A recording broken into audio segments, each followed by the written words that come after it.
2 taon na kaming kasal ng asawa ko at 6 na buwan na akong buntis ngayon. Tungkol to sa nakuha naming katulong. Kumuha kami ng katulong ng asawa ko dahil hindi ako po pwedeng magkikilos at gumawa ng gawaing bahay na mabibigat.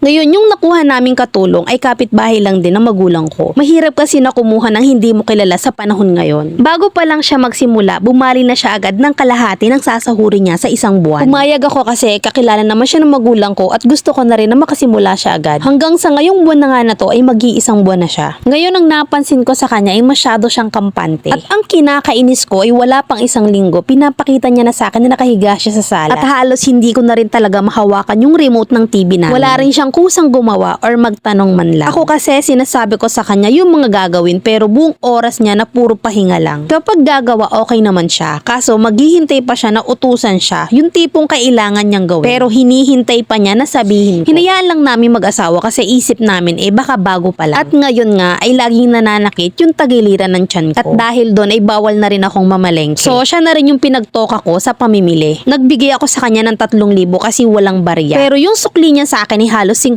pesos na lang. Samantalang yung pamasahe niya ay bukod pa sa ibinigay ko sa kanya. Nagtataka ako bakit ganun lang yung nabili niya. Ang tingin ko kasi hindi to aabot ng 3,000 dahil namamalengke din naman ako dati. At dahil wala namang resibo sa palengke, sinasabi na lang niya kung magkano yung nakukuha. Dahil ayoko nang lumaki pa yung usapin, pinabayaan ko na lang. At yung pinamili niya ay hindi nga umabot ng 1 linggo. Tatatlo lang naman kami sa bahay at gabi na rin naman umuwi yung asawa ko. Ngayon ay inutusan ko uli siya. Sakto na yung binigay ko sa kanya. Kung baga nagpalabis lang ako ng 200 pesos kasi base lang yun sa sinasabi niyang presyo. Pero ni piso wala siyang binibigay sa aking sukli. Binaliwala ko na lang ulit kasi baka ako napagod lang or baka nagpalamig or nagmerienda okay lang naman. At nito lang kapag tinatanong ko siya kung magkano yung ganito ganyan kasi halos pare-parehas lang naman yung pinabibili ko. Dahil siya naman yung namamalengke, sigurado naman akong alam niya. Nainis talaga ako nung sagutin niya ako na ewan ko lang kung magkano. Sabi ko sa asawa ko, naku kung hindi lang talaga ako buntis, ako na talaga yung mamimili. Kasi alam ko kung paano i-budget. Imagine yung dati once a week namin pamimili ay nagiging twice a week na. Tapos yung presyo ng pinamili niya ay hindi pa rin niya tukoy. Minsan kapag may gusto akong kainin, binibili na lang ng asawa ko sa labas kasi dahil nagkikrave ako. At ang kinakasama ko pa talaga ng loob kapag pupunta yung mga kamag-anak namin dito, lalo na yung magulang at mga kapatid ko.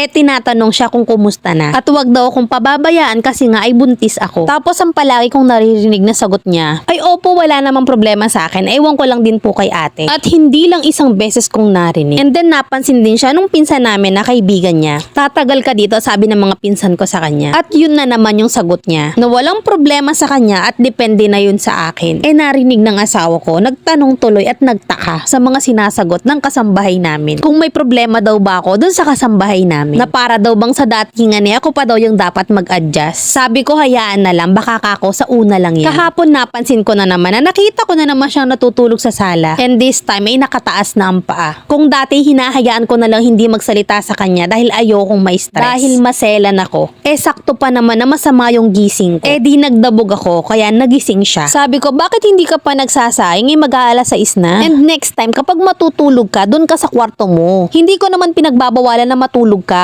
Ang akin lang ay baka madatnan ka ng asawa ko dyan. And then nagsaing na siya. Aba pagkasaing nagkulong sa kwarto. At nung kumakain na ako, hindi ko gusto talaga yung amoy ng bigas. Sabi ko, di ba dinorado yung pinabibili ko sa'yo? Ba't parang hindi amoy dinorado tong sinaing mo? Hindi na rin siya kumibo at wala na rin siyang sinabi. Ang plano ko kasi Mami Len ay paalisin na siya. Ano ba yung maganda kong sabihin Mami Len nang hindi ko siya masasaktan? At panigurado ako na kapag pinaalis ko siya dito ay ako yung lalabas na mali sa amin. Pero wala na akong pake doon basta makalis siya dito Mami Len dahil niloloko na niya kami. May utang pa siya sa akin pero ang sabi ng asawa ko hayaan ko na lang daw. Pasensya na mi at napahaba. Maraming salamat po. From our letter sender, Daisy ng Manila.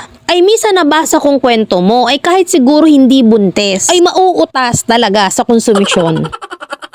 And if ever na magtagal talaga siya, baka mapaaga pa yung pag-anak mo sa kanya. Ang masama pa talaga sa kanya, sinungaling siya, kaya delikado. Kakambal ng magnanakaw ang sinungaling. Much better na kumuha ka na lang ng on-call na once a week mag-overall cleaning sa inyo. Once a week laba or once a week plancha. Less stress ka na, makakatipid ka pa. Pag kasi kasambahay pa, mas magastos. May tendency pa na baka masira lang yung damit mo or hindi marunong magtipid sa lahat, etc. O yan, yung ganyan mong kinahinatnan. Ang laking sakit sa ulo talaga talaga niyan. At i-expect mo na talaga na ikaw yung lalabas na mali dun sa poder nyo. Hindi naman tayo magagalit kung wala silang maling ginawa or hindi maganda. At eto naman yung real talk advice ng Mami Lenyo. Alam mo ang gawin mo, i-share mo tong vlog ko sa wall mo, dyan sa Facebook mo. Minsan kasi ang hirap ding magpaliwanag eh. At least dito sa vlog ko, nasabi mo ng lahat ng kinikim-kim mo sa kanya. At para pag nabasa rin ng relatives mo, hindi ka na rin mahirapang i-explain sa kanila. Kapag na-judge ka, hayaan mo na lang kasi hindi naman sila yung nasa sitwasyon mo eh. Or kung gusto mo, in a nice way na medyo sarcastic ang dating, etong sabihin mo, mukhang nahihirapan ka na sa trabaho mo dito sa bahay. Ituloy mo na yung pagpapahinga mo. At hahanap na lang kami yung kaya yung mga trabaho dito.